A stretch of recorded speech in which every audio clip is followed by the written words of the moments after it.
ప్రధాన కార్యదర్శి శ్రీహరి అరెస్ట్ అరాచకమని, రాష్ట్రంలో రెడ్ బుక్ రాజ్యాంగం నడుస్తోందని ఆరోపించారు సజ్జల. కనీసం నోటీసులు కూడా ఇవ్వకుండా శ్రీహరి అరెస్ట్ చేశారని ఆగ్రహం వ్యక్తం చేశారు.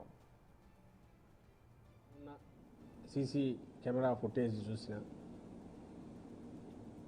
లేదా అక్కడ ప్రత్యక్ష సాక్షులు వాళ్ళతో మాట్లాడితే, వాచ్మెన్ ఇలాంటి వాళ్ళతో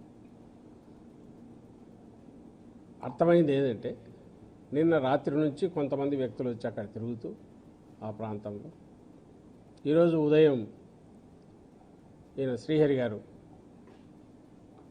మీడియా విభాగానికి జనరల్ ప్రధాన కార్యదర్శిగా ఆయన పార్టీ అధ్యక్షుడిని కలిసి పార్టీ అధ్యక్షుడి పర్యటనకు సంబంధించి ఆయన వీటికి సంబంధించి చర్చించి వస్తుంటే దారిలో ఆపి బలవంతంగా తీసుకెళ్ళిపోయారు అనేది అర్థమవుతుంది. మొత్తం వాళ్ళు పోలీసులు అని ఎందుకు అనుకోవాల్సి వస్తుందంటే, నిన్న రాత్రి అక్కడ వచ్చి వాళ్ళు రెక్కీలాగా నిర్వహించినప్పుడు అక్కడ చెప్పారని వాచ్మెన్. ఒక బేసిక్ ఓ సమూహం ఎక్కడన్నా ఉన్నా కూడా వాళ్ళు కొంత ఉన్నంతలో సేఫ్గా ఉన్నారనే ఫీలింగ్ కలిగించే ఇది కూడా లేదు ఇక్కడ. ఏ అర్ధరాత్రి అపరాత్రి వచ్చి గుండాలైనా తన్ని తీసుకెళ్ళచ్చు, పోలీసులైనా తన్ని తీసుకెళ్ళచ్చు. పోలీసులు అయితే మళ్ళీ 24 గంటలో 48 గంటలో ఏదో ఉంది కాబట్టి లీగల్ కోర్టుకు కావాల్సిన టైంకు ఒక్కోసారి అది కూడా 24 గంటల తర్వాత అరెస్ట్ చూపితే 48 గంటల తర్వాత కావచ్చు.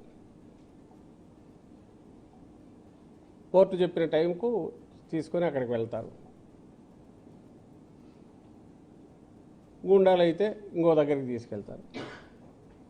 కోర్టుకు వెళ్తే అక్కడ చట్ట ప్రకారం అన్నీ చేశారా లేదా అనేది అంతవరకు దానికి తగినట్టు రికార్డు తయారు చేస్తే అది రిమాండ్కు పంపించవచ్చు.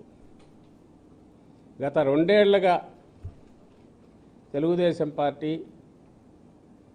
ఈ కూటమి పేరుతో ఆ 3 పార్టీలు కలిసి ఈ ప్రభుత్వం వచ్చినప్పటి నుంచి, అంతకుముందు తెలుగుదేశం పార్టీ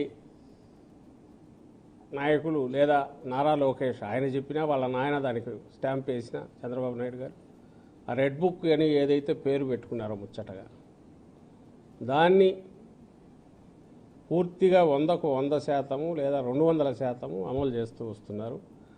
అందులో భాగంగానే ఈరోజు ఉదయం కూడా ఇది జరిగింది అనుకోవాలి. ఇప్పటికి కూడా అజంప్షనే, మీడియాలో వచ్చిన రిపోర్ట్లను బట్టి తెలుస్తుంది తప్ప మాకు ఒక ఎఫ్ఐఆర్ కాపీ కానీ లేదా నోటీసు కానీ ఏమీ లేవు.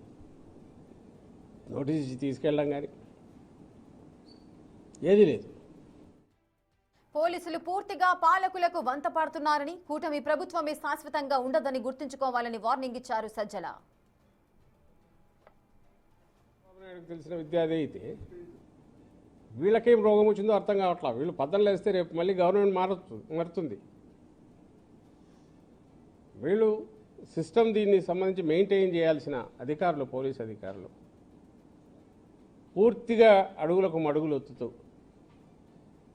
చంద్రబాబు నాయుడు అండ్ గ్యాంగ్ ఆయన వాళ్ళ విషెస్ ఏమున్నాయో దాని ప్రకారం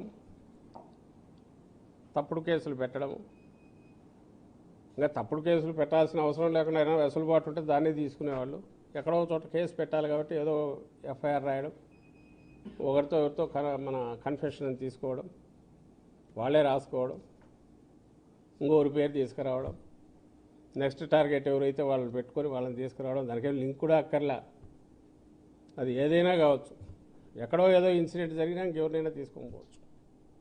వీటన్నిటికీ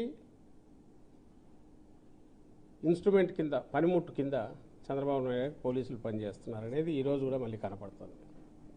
ఓ మంచి ప్రజల కోసం నిలబడిన పార్టీగా, అలాంటి నాయకుడితో కలిసి పనిచేస్తున్న కార్యకర్తలుగా, అడుగులు వేస్తున్న వ్యక్తులుగా, జగన్మోహన్ రెడ్డి గారితో గర్వంగా ఫీల్ అవుతున్న నాయకులుగా ఇలాంటి వీటికైతే ఏం బెదరం. మేము బెదరం కాబట్టి పద్దలు వేసిన నుంచి వీళ్ళు వచ్చిన వీళ్ళ హెరాస్మెంటు భరిస్తూ కూర్చోవడం కూడా మా చేత కాదు. ఖచ్చితంగా ఈ 2-3 ఏళ్ల తర్వాత, ఇది హెచ్చరిక కాదు, మామూలుగానే చెప్తున్నారు, ప్రతి పోలీస్ అధికారి ఎవరైతే వచ్చి ఇలాంటి పనులకు పాల్పడుతున్నారో వాళ్ళందరివి మా కార్యకర్తలకు చెప్తున్నాం, మేము గుర్తుపెట్టుకుంటాం. ఆ పేర్లు అవి రాసుకోవడం,